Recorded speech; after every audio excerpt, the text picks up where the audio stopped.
About Homeland Security, you have an attorney. Imagine that. You have an Attorney General that cares about justice. You have a Secretary of the Agriculture that cares about our farmland and our farmers. You have governors who've led the way, and senators and congressmen who now have reinforcements from an America First movement. That it's about America First, but it's also just the application of common sense. As someone who's charged with leading the Defense Department, I want to know who owns the land around our bases and strategic bases, and getting an understanding of why foreign entities, foreign companies, foreign individuals might be buying up land around those bases. That's something I should be paying attention to on behalf of the American people, on behalf of my department, and on behalf of the president. It's common sense. And so food security, just like energy resilience, just like where we get our water, that's all national security, especially in a contingency. So we would be asleep at the wheel if we were not fully a party to an effort like this to ensure that our nation had the food supply it needs, but specifically our troops have what they need on our bases, so that in those moments you can rely on us here in the United States to provide that security. So no longer can foreign adversaries assume we're not watching and we're not paying attention and we're not doing something about it, because we are. So Brooke, thank you very much. Appreciate it. Please help me welcome to the podium to speak of the agro-terrorism threats, our incredible Attorney General, Pam Bondi. Thank you all, and we know Texas is your home state. Secretary Rollins, our hearts go out to all those in Texas and the families, as well as in North Carolina, who are also experiencing those horrible floods. We're so happy to be here today to protect our farmers, our ranchers, and our ag community. Under President Trump, we are proudly putting our farmers first again. Thank you to our Congress, our governors, all of the great people who have gathered here today. My job is to make America safe again, which includes protecting our farmers who feed our families. The Department of Justice will use every tool at our disposal to secure, defend, and protect our ag community from threats. Our Environmental and Natural Resources Division has successfully defended the Forest Service as it manages our forest. We're also defending mining critical and strategic minerals, which is very important to our nation's security. We're cracking down on pesticide trafficking, and we are doing this by closing the southern border, working hand in hand with our great Kristi Noem, with illegal and toxic chemicals from Mexico were smuggled into the U.S., and the Department of Justice is prioritizing the arrest of those illegal aliens doing it. Additionally, our National Security Division is actively monitoring foreign threats to American agriculture. Last month in Michigan, this is very frightening, we charged 2 Chinese nationals for attempting to smuggle potential agro-terrorism weapons into the United States. Both of them have ties to the CCP. Just days later, we arrested another Chinese citizen for sending packages of concealed biological materials into the United States. It's going to stop. FBI has opened over 100 bio-smuggling investigations in recent years. We will prosecute you. We will hold you accountable. Thank you to everyone who is here today, especially Secretary Rollins, Secretary Hegseth, all of our good friends, governors, my good friend, Governor Huckabee, and we will, all of us, will never back down from supporting our American farmers. God bless you. And God bless America. Next, the incredible Homeland Security Secretary, Kristi Noem, everyone.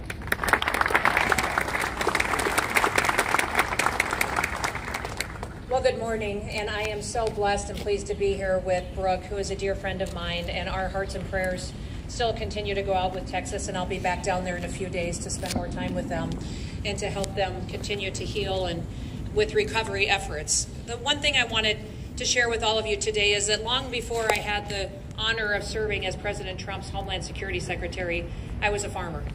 I was a rancher. In fact, I've worked on food policy for over 30 years. And I recognize that food policy is national security policy. A country who cannot feed itself, cannot take care of itself, and cannot provide for itself is not secure. and that we have to be able to feed ourselves to make sure that no other country ever controls us.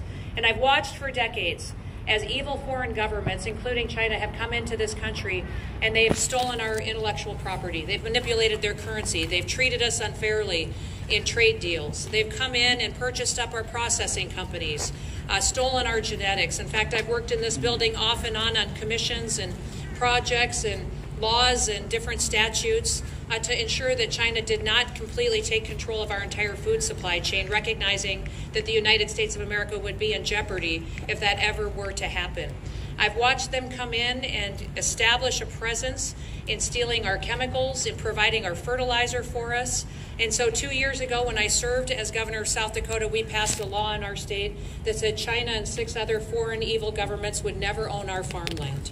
And I'm very proud to say that in South Dakota, China does not own any of our land, nor will they ever own any of our land. While I served in Congress, I worked hard to put in programs that would help manage risk for farmers. I tell people all the time, farmers are the biggest gamblers that I know. They go to a bank oftentimes and they have to borrow money to buy land. Then they go back to the bank and they need machinery to work that land, and so they borrow some more money to do that. Then they have to go back and get an operating note to purchase seed and fertilizer or chemical potentially.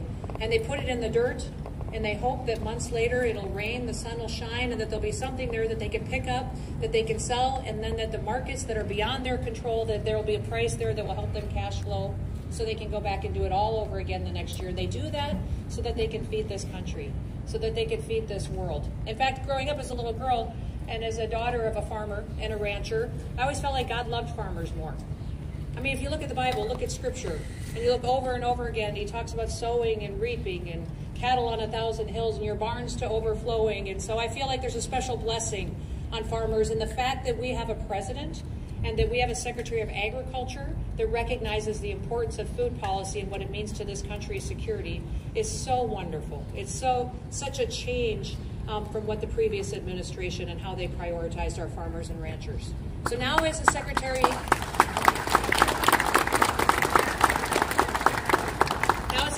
of Homeland Security, I have responsibilities when it comes to securing our homeland. But many of those responsibilities have to do with securing our critical infrastructure. We have the responsibility for 10 of our 16 critical infrastructures, which means our electrical grid, our water supply chain, how we protect and run this country, and what we do to make sure the people here are safe, but not just the people, the products and goods that come in and out of this country. Our Customs and Border Protection units are the ones that all of our goods come into this country and leave this country on, and their investigations and how they inspect our ag products are critically important to make sure that we aren't facing any kind of threats from what kind of products may come into this country or what kind of terrorist acts might happen from goods that other countries may wish to send to us that would harm our food supply. We will continue to make sure that we have the systems in place, the people in place, the experts in place, and the policies in place to make sure that this country always feeds itself, and that we always have the ability to grow our own food, and that we rely on no one else to feed the people of the United States of America, because it is a national security issue when a country cannot provide for itself. And we will never let any other country control our food supply or control our people, because we will always be the great United States of America. Thank you.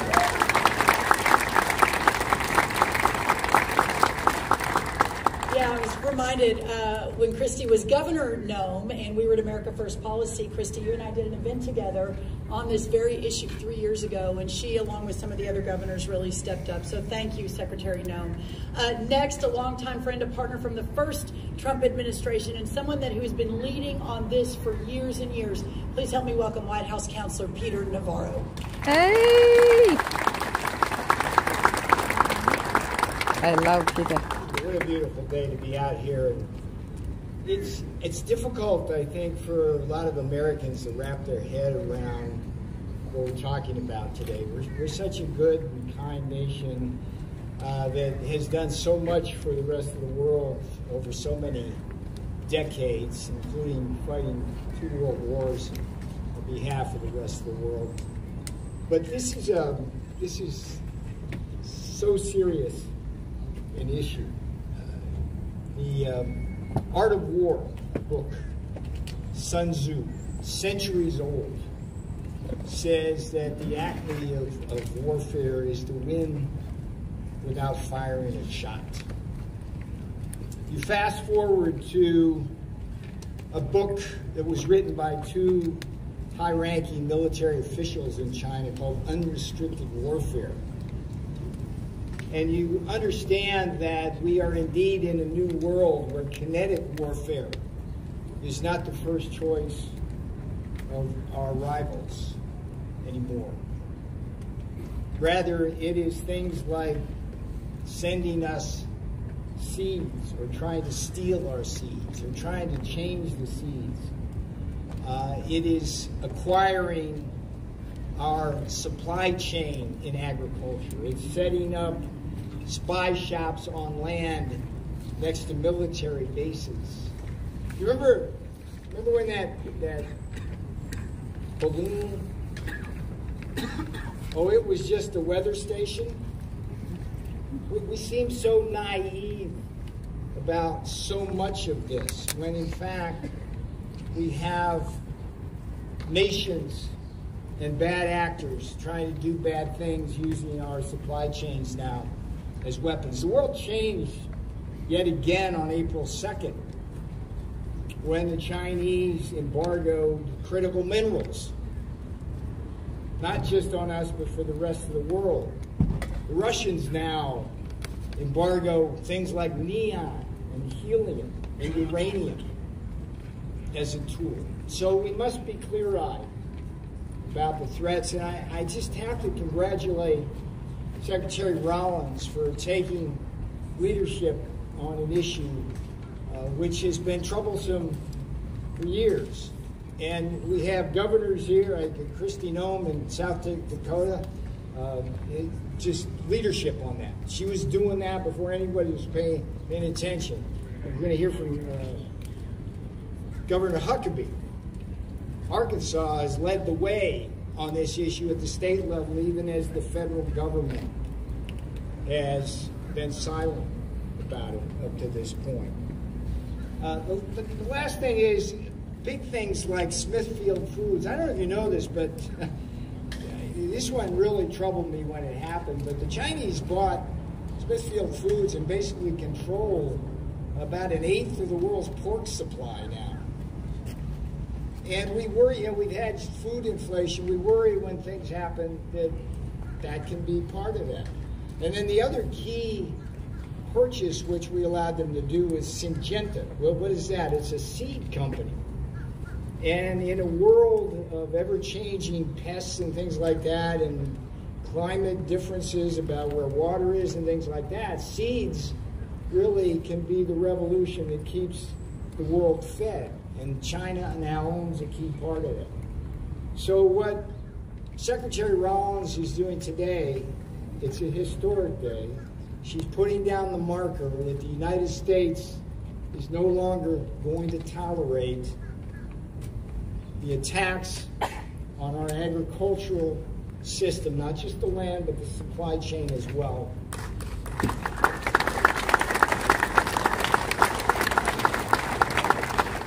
She deserves more than a hand. She deserves a helping hand here, and that's why the other aspects of our government are behind us as well. So I appreciate being here on this absolutely gorgeous day. And again, I commend the leadership of the people behind me. Thank you. Thank you, Peter. Again, no one more of a warrior than he on these issues and many others, so thank you.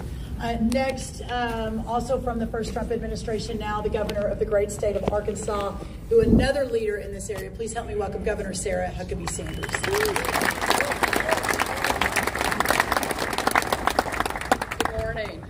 It is incredible to be here and be joined with people who really understand what it means, not just to love our country, but to be willing to do things that actually preserve, protect, and allow us to pass on what makes our country so great to the next generation.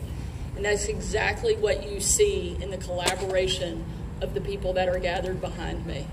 I'm so proud of the fact that Arkansas was the first state in the country to kick a Chinese-owned company off of our farmland and out of our state, and we made them pay for it very cheap. That's great.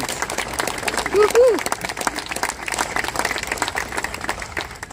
And in the last couple of months, we've passed new legislation just this year allowing us to prohibit them from now not only owning farmland in our state, but from building or buying land around our military bases and critical infrastructure. It is something that has to happen and something that states have been leading the way on. But unfortunately, our states can't do it alone. That's why events like today matter so much. That's why leadership from people like Secretary Rollins matter so much. The fact that we now have a president who understands who our real enemies are and is willing to take them on is making a huge difference, not just in our country, but around the world. You know, we've talked a lot about today a country's ability to feed itself, but that's not the only place, and that's not the only role agriculture plays. A country has to be able to feed itself, fuel itself, and fight for itself to truly be free. And that's why what this group represents is every component of that. And we now have a president who understands it and is willing to do everything within his power to make sure the United States continues to be the greatest country on the face of the planet. And that doesn't happen by accident. That happens because we have great leadership. And I'm proud of the role that Arkansas has been able to play, but I'm more excited about the leadership that we now have in Washington that is going to take this to all 50 states and frankly all across the world. Having this group, there are no people I have greater confidence in. Secretary Hegseth, leading the greatest military on the face of the planet, and nobody better suited to do so. He's tough, and I'm pretty sure he could take every member of the cabinet in an arm wrestling competition, but he's not the only tough one up here. There's no chance that China has going up against my friends Pam Bondi, Kristi Noem, and Brooke Rollins. They are not only the toughest women in Washington, they're some of the toughest people in all of America. And this group of people, under the leadership of President Trump, is not only going to protect our great country, but they're going to make sure that we have the ability to pass it on to the next generation behind us. I'm so grateful for their leadership, so thankful I get to be part of an effort that is going to make sure that the freedom of our country is protected and preserved for every single American to enjoy. Thank you for letting us be here. And thank you, Brooke, for putting this amazing event and this great plan together to help our country. Thank you so much. She's great. Thank you, Governor Sanders. Also at the front of the battle, Governor Bill Lee of Tennessee. Please help me welcome him. Thank you, Secretary Rollins. Let me just add my words of gratitude to President Trump and to his administration. And it's an honor to stand here with these great leaders. I have served as the governor originally in President Trump's first term, and then through the Biden administration, and now again in the Trump administration. During the years when President Trump was not in office, and governors like myself and Governor Sanders and Governor Pillen were working individually to secure our farmland. So in Tennessee, we have passed laws that prohibit ownership, that require divestment if found, that impose strict penalties for those foreign adversaries who take our property. We have also passed the Farmland Conservation Act in order to make it easier for the next generation of farmers to live and operate in our state. But that work was really hard in the previous Biden administration because we didn't have a partner who understood the threats and the challenges that we understand in Tennessee. So I'm so grateful for President Trump's leadership here, especially for Secretary Rollins' leadership, who she and I connected early on. My family is a multi-generational farming family as well. And I understand that when my grandfather was farming in Tennessee, the issues that we're talking about today didn't exist. But for my grandchildren who live on our family farm in Tennessee today, we understand that our farmland is not just dirt. It is our national security. It is our economic future. It is our children's heritage. And it is under threat. And the leaders here recognize that. And we've taken steps at the state level, but now, refreshingly, we have an administration and multiple cabinets who are coming together collaboratively with governors across the states and making sure that America's future is preserved for the next generations. Thank you.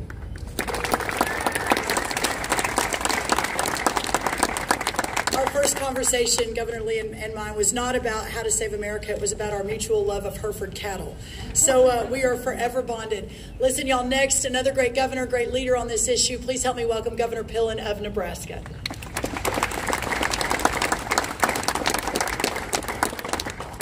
Well, good morning, and just an incredible shout out to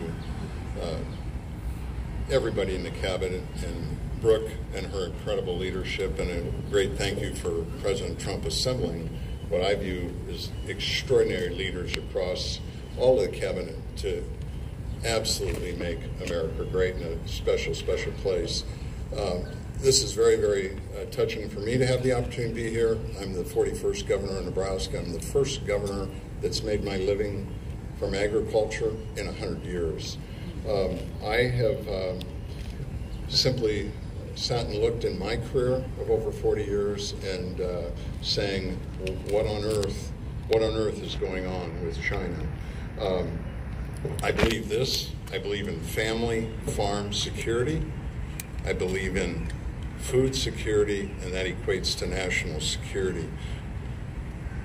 Nebraska is doing its fair share. I believe we need to do more than our fair share. So our first year in 23, we were able to pass legislation that took all Chinese equipment off of all telecommunications across the state. That was the first step. Second step was making sure that no land is purchased by any foreign adversaries in the state of Nebraska. Third step is simply that we have direct conversations with companies that are from China. Peter Syngenta called me, wanted to come to the Capitol and have a meeting, and I said, I have no interest in having a meeting, have no interest in you being in Nebraska. My suggestion would be to leave. My suggestion would be to get a different job.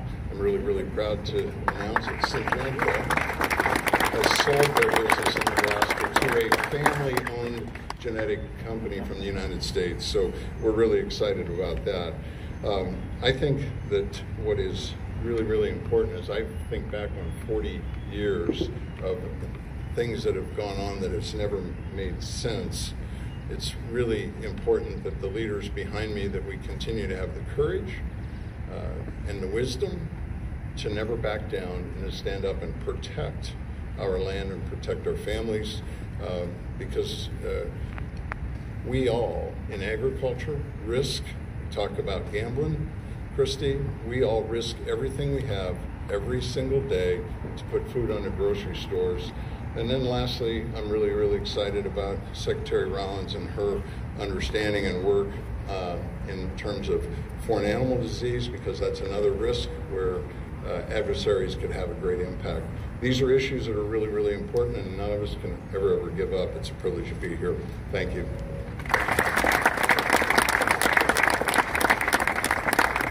Now, Senator Tommy Tuberville from the great state of Alabama. Damn, she didn't call me coach. I always look for a day like this when I was coaching. I'd work the hell out of them, and then we'd line up down in the parking lot and just run for about an hour, you know. Just think about it right now, though. Our farmers every day go out in this every morning to scratch the ground to try to make a living and try to feed all of us in this country. They're very important. I'm on the Ag Committee, Armed Services Committee. I've seen it all. I'm not a politician. I've been on the front row and been able to watch the devastation of our farming community in the last 4 years under the Democrat, Socialist, Communist Biden party. It was devastating. Input cost high, $5 diesel. Instead of a $700,000 cotton picker, they're $1.5 million. They wanted to put our farmers under. We lost 150,000 farms and 25,000 farmers in the last few years. Folks, we are in trouble in ag, really trouble. And we just tried to help them with reference prices in the big, beautiful bill we just passed, but they're going to need a lot of help. They are scratching and clawing just to make a living. Thanks for Brooke putting this on. China is a threat. They're not a threat. They are dominating us in almost everything that they do because we've set back and the politicians have been counting their money instead of doing what's right and helping this country stay in the front. We've got to be number one. We can't be number two. We've got to fight back. They are coming into our country and buying our farmland. In my state of Alabama alone, they own 2.2 million acres of farmland. That's right, in Alabama. Foreign adversaries. It's embarrassing of what we've done. Now, don't blame the farmers. The farmers have to make a living, and if they can't make a living, they have to sell their farmland. The Biden administration forced our farmers to sell their farmland by all the things they did to them. It's a disgrace. Brooke is going to bring that back. President Trump's going to bring that back.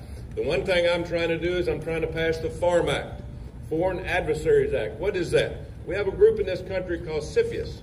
CFIUS is a group of cabinet members that determine who buys what if it's a foreign sale. I mean, they all get together and they look at it, whether it's a steel company, whether it's farmland, whether it's some kind of business. That's what CFIUS does. And it's made up of high-ranking cabinet members in the White House. Who is not on there? The Secretary of Agriculture. What the hell are we doing? I mean, how far behind are we? We have to get the Secretary of Agriculture on CFIUS to protect our farmland. If we don't do it, we're going to continue to lose at the end of the day. So, thanks for being here. In a few minutes, we'll line up down in this end zone, and we're going to start running this way until I get tired of watching. Thank you very much. God bless you. Oh, Coach, thank you so much. Next up, Senator Roger Marshall, then Chairman G.T. Thompson of the House will close it out, and then we'll answer a few questions. Please help me welcome Senator Roger Marshall.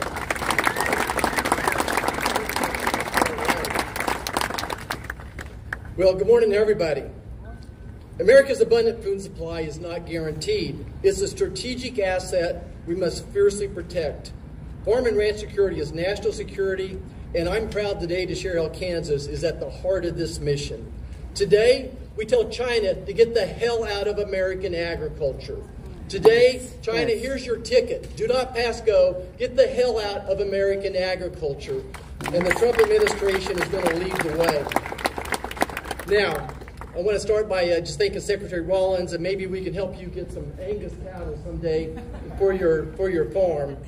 But I do want to thank Secretary Rollins and President Trump and his administration for his unwavering commitment to our farmers, our ranchers, and rural America. The big reconciliation bill we just passed exemplifies this support.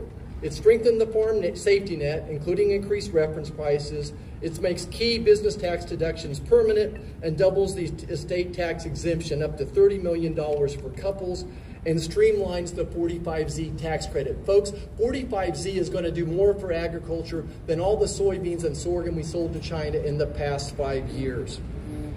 This bill empowers our agriculture communities and secures our family farms for generations to come. Now, as a fifth-generation farm kid, I learned how agriculture underpins our economic stability, our public health, our national defense, our geopolitical autonomy, and our rural way of life. It contributes $1.5 trillion to GDP and supports over 22 million jobs, yet we often take it for granted. Our farmers, our ranches, our food supply chains face grave threats, specifically bioterrorism, procurement disruptions, and foreign ownerships. A virus like COVID, which was made in a lab, could target our beef and dairy cattle industry next, or a fungus could devastate our wheat and our corn. Whether it's from nature or made in a laboratory by a foreign adversary, these risks demand vigilance. Let me share how Kansas is leading the fight. We're proud to host the Animal Health Corridor that stretches from Columbia, Missouri to Manhattan, Kansas, the Little Apple, to Lincoln, Nebraska, where cutting-edge research thrives. And why in the world we let scientists from foreign adversaries in those experiments and in those laboratories, I'll never know. And why we're doing research with American dollars in those foreign countries and threats, I'll never know either. I want to thank President Trump. In his first term, he welcomed the USDA's Economic Research Service, the National Institute of Food and Agriculture, to Kansas City, which complements the National Bioagro Defense Facility in Manhattan. This synergy makes Kansas a global hub for agriculture innovation. Our strength lies in our collaboration. By uniting public and private sectors with land-grant universities like my alma mater, the fighting, ever-fighting, mighty Wildcats of Kansas State University, we're building a resilient food supply. There you go, Coach Tuberville. Let's go Wildcats. I want to commend the Department of Defense and all the agencies up here today for your joint efforts to combat diseases like avian influenza, screwworm, and foot and mouth, protecting our farmers and communities. And finally this, let me just concur with Coach Tuberville that I'm going to champion for the Secretary of Agriculture to be part of CFIUS. President Trump could appoint her, and Congress can make that legal for years to come as well. That's the best way to counter these emerging threats. Think about it. China right now owns land next to Whiteman Air Force Base, where our B-2s were launched. It did just a spectacular job of, yes, obliterating Iran's nuclear armament. And next to Fort Riley, Kansas, home of the Big Red 1 1st Infantry Division as well. We need someone who thinks agriculture when they wake up in the morning and they go to bed and they think of agriculture as national security. Again, we can't take our food supply for granted. Kansas is leading the way, but it takes a national resolve to protect our farms, to fortify our biosecurity, and keep America's food in Americans' hands. Thank you so much. God bless us. Have a great day. Quick announcement, as of this afternoon, I will be officially a member of CFIUS. So that is the incredible team at USDA and a great pleasure, Secretary Scott Wilson. Finally, from the amazing agriculture state of Pennsylvania and chair of the House Agriculture Committee, please help me welcome G.T. Thompson. Good morning, everybody. What a glorious day. A great day for making hay. And a great day for making history. We're making history in terms of making sure that we are taking these next steps to secure both farm security and food security, which quite frankly is national security. As chairman of the House Agriculture Committee, I'm so appreciative of President Trump, to Secretaries Rollins, Hegseth, and Noem, as well as Attorney General Bondi for their recognition that food security is national security. In the Agriculture Committee's preparation for the Farm Food and National Security Act, we identified threats to food security impacting America's #1 and most essential industry, which is agriculture. Our farmers are on the front lines of food security, and that is essential to our national security. America's farm families are facing serious challenges, from foreign threats to our farmland and the theft of our intellectual property, to high energy costs driven by out-of-control inflation from the previous administration, market instability, poor SNAP integrity, crushing taxes, extreme weather, and an often unreliable workforce. All of these make life harder for America's farm, ranch, and forestry families, and jeopardizes our country's food security. I want to thank President Trump for using every tool at his disposal to make America's food supply safer. The One Big Beautiful Bill included a historic investment in our agriculture value chain, including provisions from the Bipartisan Farm Food and National Security Act. The One Big Beautiful Bill includes investments to strengthen our livestock biosecurity from foreign animal disease, as well as delivers major tax relief, shields the next generation of farmers from the death tax, supports affordable energy policies that keep family farms running and food prices low. It includes historic integrity measures in the SNAP program and so much more. But there's still a lot of work left to be done.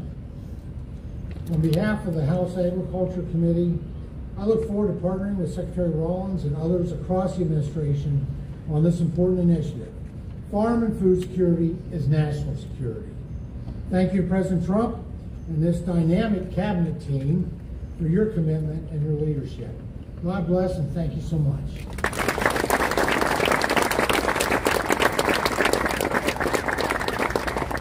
Okay, everyone, we're going to open it up for some questions. I would note that while we were standing here and all of you were sitting there, it's too bad Secretary Bobby Kennedy's not here because we're all getting a lot of vitamin D today. So we'll let him know. He'd be very proud. All right, we'll take some questions from the press. Thank you, Secretary Rollins. Mary Margaret with the Daily Wire. 2 questions, if that's okay. First of all, I'm seeing on this map that there's a lot of Chinese-owned farmland in California. Are you looking into the severity of that and what those consequences are? And then number 2, the president has expressed concerns about how mass deportations would affect the farm industry. Do you have concerns on this front? And are you hearing about some of these top conservatives saying that there's a push for amnesty for this workforce? Well, thank you for those questions. The first thing I'll say on California, and I'd love for anyone else to join me if they have thoughts on that, is this, that a lot of red states are the ones that are banning the Chinese-owned farmland, and this is true, but I have to believe that even the Democrat governors and even the blue states realize what a massive threat this is to national security and how important it is. So we plan to work with everyone, no matter which party, no matter which side of the aisle they're from, to ensure that the people of this country and our agriculture farmland is protected. The second question, I appreciate you bringing that up. There's been a lot of noise in the last few days and a lot of questions about where the president stands in his vision for farm labor. The first thing I'll say is the president has been unequivocal that there will be no amnesty, and I think that's very, very important. I and the rest of our cabinet certainly support that, effectuate that, and make sure that happens every single day. The second thing, to your question about mass deportations, the president and I have spoken about that once or twice, and he has always been of the mindset that at the end of the day, the promise to America to ensure that we have a 100% American workforce stands, but we must be strategic in how we are implementing the mass deportation so as not to compromise our food supply. Ultimately, the answer on this is automation, also some reform within the current governing structure, and then also when you think about there are 34 million able-bodied adults in our Medicaid program. There are plenty of workers in America, but we just have to make sure we're not compromising today, especially in the context of everything we're thinking about right now. So no amnesty under any circumstances. Mass deportations continue, but in a strategic and intentional way as we move our workforce toward more automation and toward A100, taking this on the fixing the current immigration system. So thank you so much. Madam Secretary, thank you. First of all, condolences, thoughts, and prayers to all the folks back in Texas who is near and dear to your heart. A couple quick thoughts. Congratulations on the success of getting at least partially, the death tax repealed in the BBB, because as we all know, it affects farmers disproportionately to a great extent. Congratulations on that. Also, egg prices today, just right now, hit $2.49 a dozen. A clear 55% below the failed Bidenomics egg price. And we all know it's not just about eggs, but it has become a metaphor for inflation. So congratulations, because food inflation is coming down. That's a testament to you. Thank you. The thought and the question follow-up is, what a great group you put together here. Wonderful, wonderful idea. Surprising it hasn't been done sooner. So the question is, has President Trump talked to you about this group, number one? And I guess equally as important, have the Chinese government, either officially or unofficially, reached out to you about this program? So the first thing I'll say, and I appreciate that so much. Who are you with? It's Eric Bolling. I'm with, That's the right. Bolling Show. Eric, thank you. And with the Bowling Show, it's great to have you, and thank you for making your way. I would like to note, and it's not lost on you, Eric, but I want to make sure everyone understands, this cabinet and this administration is different. That in previous administrations, I don't know that you would ever see 4 cabinet secretaries, a counselor to the president, one of the most steadfast, loyal patriots who stood beside him, Peter Navarro, ever come out together on a morning when 100-degree weather and talk about agriculture farmland. But we are all in this together, and the president has been resolute in ensuring that we do everything that needs to be done to protect the homeland. So I'm very, very proud of that. On the second question, I don't want to get ahead of the president, so I won't answer that. One of the chief lessons I've learned over many years is never get ahead of President Trump. But there is no doubt that he, our cabinet, our administration, our friends across the country are acutely aware of this issue and doing everything we can to solve for it. Eric, thank you for being here. Next question. Thank you, Secretary Rowland. Jackson Richmond, the Epoch Times.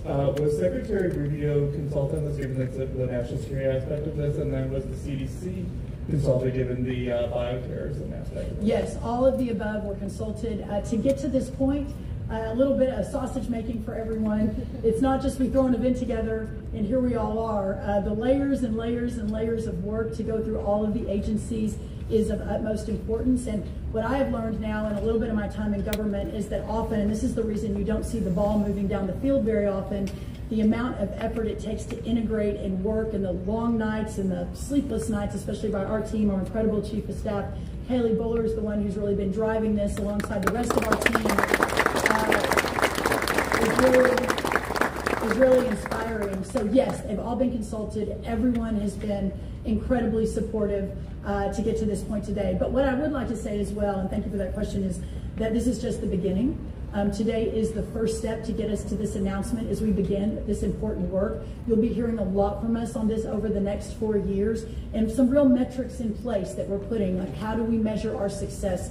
And I think that's what makes this administration different. So thank you for being here. Love the Epoch Times. The next question. Yes, Philip Rasher with AgriPulse. I wanted two questions. One, the president has continually said that he wants to give farmers some kind of temporary pass. Could you define what he means by temporary pass? Does that mean ICE won't go onto farms for a certain period? What does he mean by that? The second question is, what are you going to do at USDA with regard to the remaining property owned by Syngenta and Smithville Foods, which is a large portion of this Chinese-owned land? That's right. Well, the second question first, as we discussed earlier, and Mr. Navarro again, and he and his team over at the White House, amongst many others, we are looking at every available option. There are multiples of options. You'll likely see an executive order on this very soon from the White House, and we'll be looking at multiple different authorities within the federal government to begin to claw that back. So that's what I'll say about that. Again, I think I answered the second question, where we are on farm labor, a little bit earlier, but what I will say is that Lori Chavez-DeRimmer is our Secretary of Labor, and the H-2A visa program, all of the programs that inure to moving in seasonal ag workers are under Secretary Chavez-DeRimmer. She has been working around the clock with her team. I think we'll probably hear a little bit more about this today, and the conversations will continue. But I can't underscore enough, there will be no amnesty. The mass deportations continue, but in a strategic way, and we move the workforce towards automation and 100% American participation, which again, with 34 million people, able-bodied adults on Medicaid, we should be able to do that fairly quickly. Thank you. One more question. Hi, thanks for doing this. Kate Goodell with the Washington Post.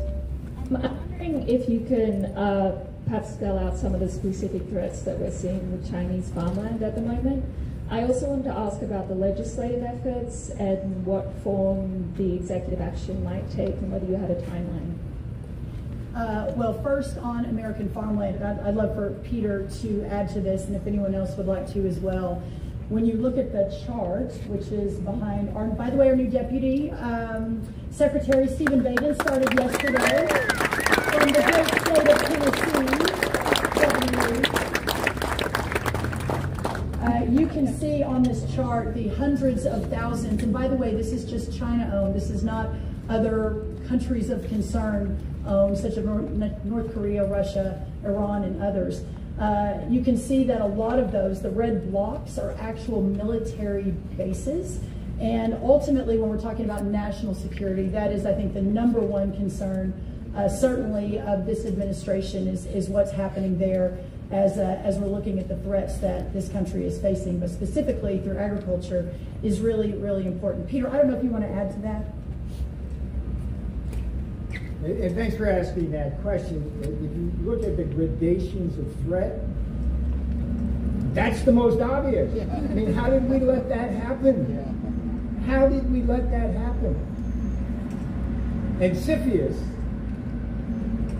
Greek word, I think, for like doing nothing, right? But not during the Trump administration. And I can tell you, if nothing else happened today, having Brooke Rollins on that board? Give her a hand. That's a big deal. But if you look at the concept here of unrestricted warfare that I talked a little about earlier, it's not just the idea that you can surveil troop movements, flights, all the things you would worry about just from a pure national security view. But you remember when they arrested the Chinese spies on the Iowa farmland? Y'all remember that? I mean, that was another turning point in our awareness, where they were, so if they're owning the farmland, they have access to all of the, you're going to get the seeds that way too. And so ultimately, the other thing they want to do is, which is why they bought Smithfield Foods. I don't even know this, but China consumes 50% of the pork in the world. Did you know this? That's astonishing. I think we got the corner on Kentucky Fried Chicken, but they cornered the. So when they acquire Smithfield's Foods and the entire pork chain, it's like that becomes a weapon in and of itself. So the more land they acquire here, the more control they have, and it's a business model. I mean, we're the United States, but they treat us like a colony. They do the same damn thing down in Zambia with tobacco. And around all of Africa, they buy land, they bring in Chinese workers to work the land, and then they ship the food back to China, and the people around starve or pay higher prices. So when you ask us, what's this about? It's about everything. Food security is national security. Thank you.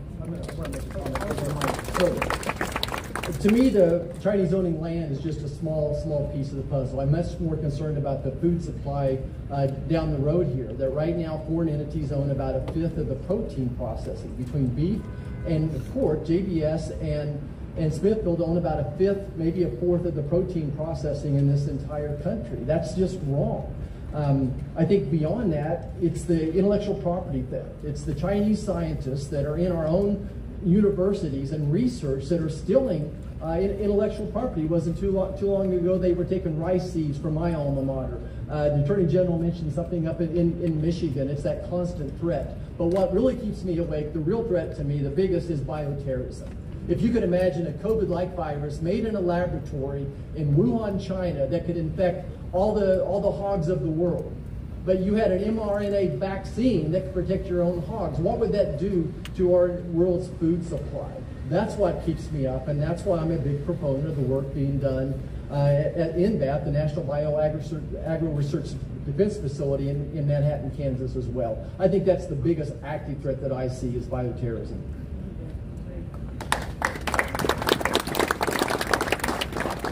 I think Senator Marshall really put a nice overview on the different threats. So really, you know, American agriculture, I think, is defined as science, technology, and innovation.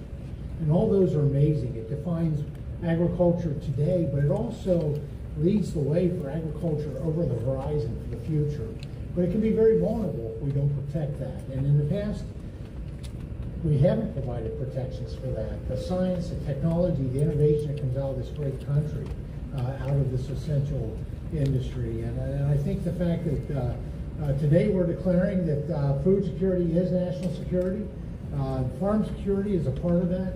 I think this is a great milestone of making sure that we're protecting all of that for the future. America needs, we always want America to be in the lead no matter what we're talking about. And certainly when it comes to the thing that is probably most essential, and that is food and fiber, energy materials, building resources, all the things that come off that rural agriculture acreage. We have a duty and responsibility to make sure that those things are secure. So Secretary, thank you for your leadership and vision on this. Much appreciated. Timing is coming very soon. We'll continue to announce further steps to answer your final question. Listen, everyone, thank you so much for being here. It's really, really an honor to have you all here at the People's Department. Abraham Lincoln founded this department in 1862 to ensure that the American farmers and ranchers and rural prosperity, rural way of life was represented here in Washington. So thank you, and everyone can gather over on the right for Coach Tuberville's next workout. All right, thank you guys so much.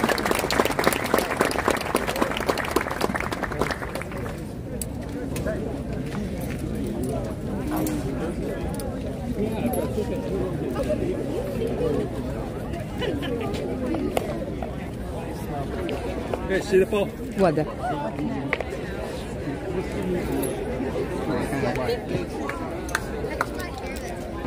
Yes, we're all set. Thank you, Patriots. We will see you next time. We are toasted.